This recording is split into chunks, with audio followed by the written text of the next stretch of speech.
아버지는 고려와 몽골 혼혈인이었고 어머니는 정통 몽골인이었기 때문에 충수광은 고려인이라기보다는 당시 기준으로 외국인이었던 몽골인이라고 보는 게 더 맞지만, 본인은 스스로가 고려인이라는 생각으로 고려에서 고려왕으로서 통치를 이어나가게 됩니다.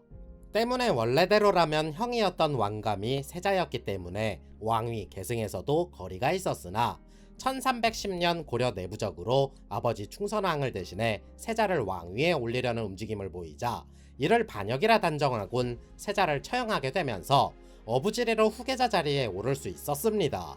그리고 1313년 충선왕은 고려 왕위를 충수광에게 물려주었으나 원나라 심양왕의 자리는 자신의 이복형이었던 강양공의 차남 연안군 왕고에게 물려주게 되면서 충수광의 왕권은 고려뿐만 아니라 원나라에서조차 굉장히 위태로운 상황이었습니다. 결국 심양왕 왕고는 고려의 왕위를 넘보며 충수광이 왕위에 있는 동안 지속적으로 그를 모함해 고려 조정을 혼란스럽게 만들었는데, 충수광이 주색에 빠져 정치를 소홀히 하고 충수광의 왕비였던 복국장 공주도 두들겨 패서 사망했다 모함하여 충수광은 임기 내내 원나라에 불려다니기 바빴습니다. 그리하여 고려를 비운 충수광을 대신해 심양왕 왕고는 자신이 고려 왕이라며 자칭하기 시작했고, 충수광은 왕노릇 더러워서 못해먹겠다며 심양왕 왕고에게 선위하겠다고 하였으나 고려 대신들이 반대하며 그 뜻을 이루지 못했습니다. 이러한 정치적인 위기 속에서 충수광은 심양왕 왕고의 형제들에게 고려 왕실의 자기를 내려주며 상황을 극복하고자 하였으나, 왕고는 이를 보고는 더욱 오만방자하게 굴며 충수광을 지속적으로 모함, 원나라 황제에게 고려 영토를 성으로 만들어 직접 통치하자고 건의하게 되니 이를 바로 입성책동이라 부르게 됩니다. 입성책동이란 원나라의 행정구역처럼 고려 영토 전체를 성으로 취급하고 직접적으로 왕을 따로 두지 않는 것을 뜻하는데, 이 입성책동은 고려 26대 국왕 충선왕부터 28대 국왕 충회왕까지 총 4번에 걸쳐 이어지게 됩니다. 하지만 고려는 원종이 쿠빌라이 칸에게 복종하며 받아낸 세조 구제에 따라 원나라와 합병되지 않을 수 있었으나, 결국 충수광은 심양왕과의 정치적 다툼이 지속되자 더 이상 고려 왕위를 이어나갈 수 없다고 판단하곤 자진해서 왕위에서 물러나게 됩니다. 그리고 충수광의 뒤를 이어 고려 역사상 가장 암울하던 시기에 최악의 폭군이 등장하게 되니 이가 바로 고려 28대 국왕 충해왕이었습니다. 충해왕은 세자 시절부터 사찰 위에 앉은 새를 잡아먹겠다며 방화를 저지르는 것도 모자라 동네 무례배들과 어울려 다니며 보이는 여자들을 족족 겁탈하였으나, 아버지 충수광에게 혼나도 딱 그때뿐이었습니다. 결국 아버지 충수광이 왕위에서 물러남에 따라 충해왕은 왕이 되어서도 정치를 하기보다는 음주 가무에 빠져 정사를 소홀히 하기만 했고, 오히려 내시들과 술을 마시고 궁궐에서 씨름을 하는 등 난동을 부리기 일쑤였습니다.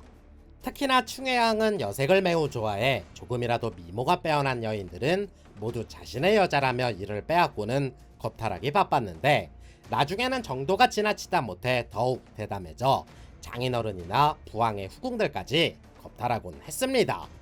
충해왕의 실성한 기록들을 잠시 살펴보면 신하의 집에 찾아가 그의 아내와 동생을 겁탈하였고, 아버지 충수광이 원나라에 머물러 있는 동안 결혼한 경화공주가 예쁘다 하여 아버지가 죽자 곧바로 사지를 묶고 겁탈하게 됩니다.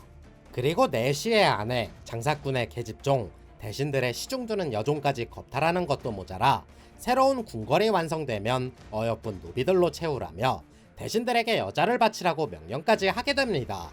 여기에 조금이라도 나이를 먹었거나 늙었다면 여자로서 취급하지 않고 내다버렸으며, 예쁜 여자는 장님과 무당이 잘 안다는 소리를 듣고 이들을 달달 볶아댔는데, 이렇게 끌려온 여자들이 울면서 하소연하자 모조리 철퇴로 때려 죽이고는, 여기에 최고 막장은 새로운 여인과 잠자리를 갖고 싶다고 하여 부하를 지켜 대신들의 마누라를 하나 잡아오게 했는데, 이 부하가 충해왕 몰래 먼저 겁탈하고 왕 앞에 데려오자 이 사실을 알게 된 충해왕은 화가 나서 이들을 모두 때려 죽이는 일까지 벌이게 됩니다.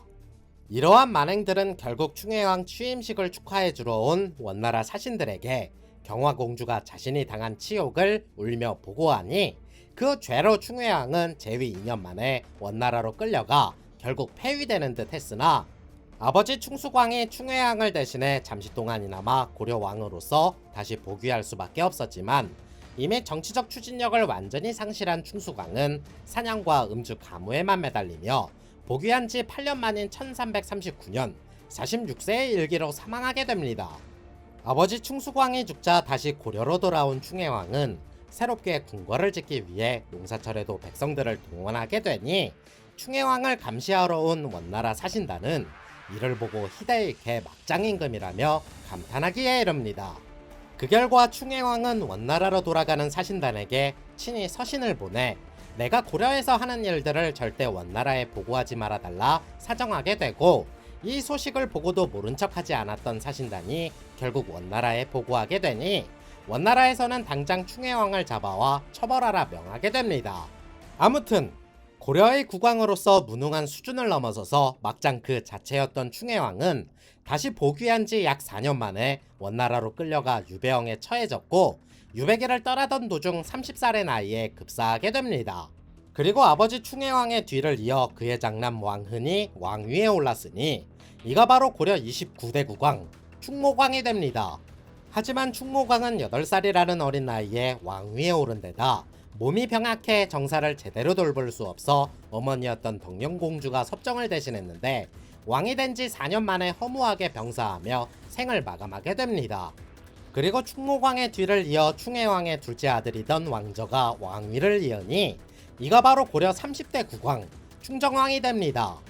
하지만 충정왕도 많이 어린 나이였고 형이었던 충모광 말기부터 부정부패가 심해진 황관들과 외척의 전횡으로 고려 안에서는 많은 혼란들이 야기됐는데, 여기에 설상가상 엎친 데 덮친 격으로 일본에서 가마쿠라 막부가 멸망하며 2명의 천황이 대립하는 남북조 시대가 열리게 되면서 통제권을 상실한 일본 열도의 선화기에서 벗어난 왜구들의 침략이 끊이질 않던 시기였습니다.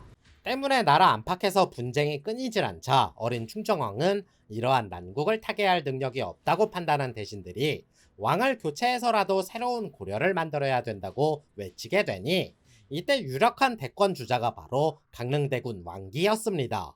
결국 여러 대신들이 강릉대군 왕기를 추대해 원나라에 정식으로 국왕 임명을 요청하며 국왕을 교체하기에 이르렀고, 이렇게 폐위된 충정왕은 강화도로 유배, 그리고 충정왕의 숙부인 강릉대군 왕기가 왕위에 오르게 되니 이가 바로 고려의 마지막 개혁 군주였던 31대 국왕 공민왕이 됩니다.